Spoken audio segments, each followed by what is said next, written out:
that was my son, and he does not feel good. Well, we are out of focus. He does not feel good at all. And this whole week has been an interesting process because I guess maybe the whole month in and of itself, because last week I didn't have a vlog. The week before I wasn't feeling great and a whole lot of chaos had happened because of January. And I was extremely sick. It was probably the most sick I've been since college, my freshman year of college. My freshman year of college, I got the flu. I tried to sweat it out, and so I was just burying myself in covers. It was not a healthy situation. I probably should take a medication or something like that. So anyways, I felt awful last week. And it feels like there's always something little happening that's just throwing my entire week off. This week I feel like I'm actually going into it headstrong and a lot to get done and be able to really take things on. I'm blogging now, I'm vlogging. I'm really just engaged, and I've been there for my family that whole time, but I feel like that was the only consistent thing that I was doing well. Whereas you saw with my son, he's just not feeling good. And my oldest was coughing, and I had just a whole bunch of crud, and my wife even got sick, and she's the one that feels like Superwoman and doesn't really get sick that often.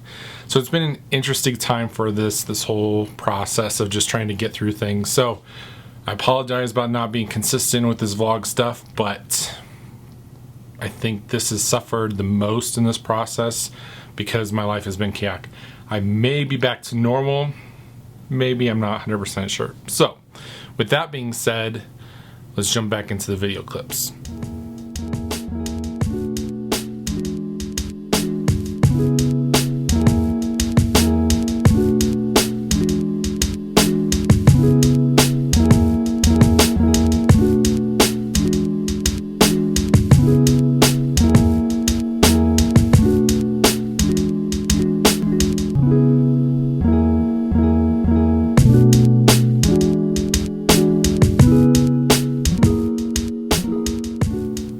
I think for me, the biggest thing about Valentine's Day, which was yesterday as I'm recording this and 2 days ago when this goes live, is that we have to understand and appreciate the ones we love. And I talk a good game. I don't know if I necessarily do a great job. You'll have to ask my wife about that if that's something that I'm really great at. But I have this really glorified understanding of what it means to love other people. And I don't know if sometimes we do that well when we're trying to communicate. I talked in the past about how to communicate well whenever you're trying to have a conversation and in a crisis.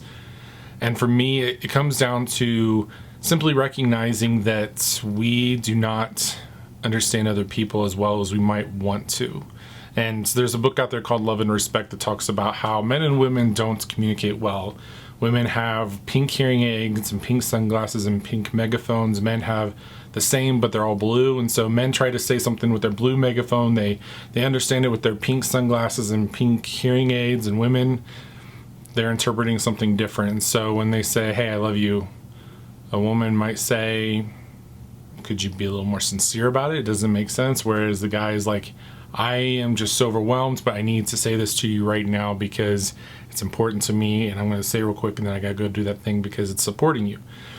And I generally agree with that, so I think that there's generalizations in that process. I think that in many ways, people just have their own flavor of hearing aids and sunglasses and megaphones, where a guy could be talking to a guy and just simply not understand this.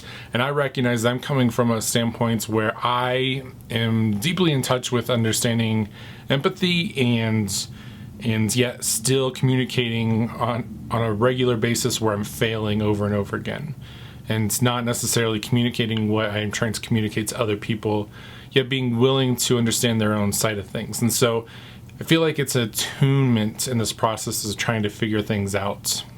And so one of the things that you can do to communicate well is to leave the emotions at the door. Because a lot of times when we try to communicate, we're saying something, but we're saying it with a tone that does not match what we are trying to say. It includes body language, it includes just the presence and the atmosphere that you're in, how distracted you really are.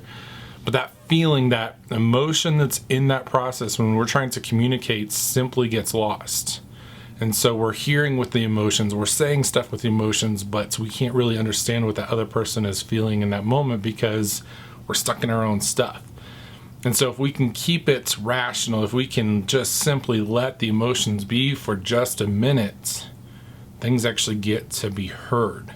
And so we try to communicate some of the stuff that we communicate. And I recognize this, that even in just a rational communication, for myself at least, I say half the stuff in my head and say the other half of the stuff out loud. My wife, bless her heart, she needs to be a saint, understands what I'm still trying to say, even though I don't say it all out loud. Or at least she recognizes I'm trying to say more, and what I said maybe the most condemning thing I've ever said to anybody, and yet she realizes that's the case. And so I wonder if sometimes we get stuck in our own muck that it just simply does not allow us to communicate. And this is for any kind of relationship, but with it being Valentine's, just understanding intimacy and how we do things well. I watched a lot of different stuff online, and one of my favorites to watch is Brady Shearer, who talked about how he had just had a relationship flub. If you watch the video, it's interesting because she got him something amazing, and he got her flowers. And the way he put it was, she got me this wonderful thing, and I've been wanting it for so long, and I just got her this. Whereas you could realize that she's like, yeah, I wish I would have gotten more, but, and he took it the opposite way of, I kind of wish you would have gotten me more. And I don't know Brady. I've never met him personally. We connect online, and that's great. But I wonder if sometimes we put too much of our own expectations in it, and at the same time, we don't have the expectations of those around us that are trying to do the things that we want to have be done. And so I encourage you guys, if you're trying to communicate with someone, listen. Just listen to what they have to say. And when you do communicate without all those emotions that pile on that you feel like are necessary, but a lot of times aren't. We love to use emotions to convey something, because when we talk with a tone that's extremely flamboyant and loud, we're trying to get something across. But if you do it too much, you come off like Donald Trump. I don't care what he has to say, because he's just monotonous in this process of everything's loud and I can't take him seriously anymore. And so how are you communicating? Are you just being over the top and you're letting your emotions get in the way? Are you allowing your emotions to dictate what you're trying to say and what you're trying to hear? Or are you actually communicating well? I'd love to hear what you guys have to say. Also, tell me what your Valentine's gifts were. I'd love to hear that, because I'm not very great at Valentine's gifts, because it's Valentine's Day and it's a made-up holiday, which has nothing to do with St. Valentine, who, if you look up the history, has nothing to do with romantic love between intimacy, but at the same time, it absolutely does, but in a completely different way. So, with that being said, go do some research, but tell me what you guys did. What do you guys think about communication? How do you do it well? Leave your guys' comments down below. Catch you guys next time.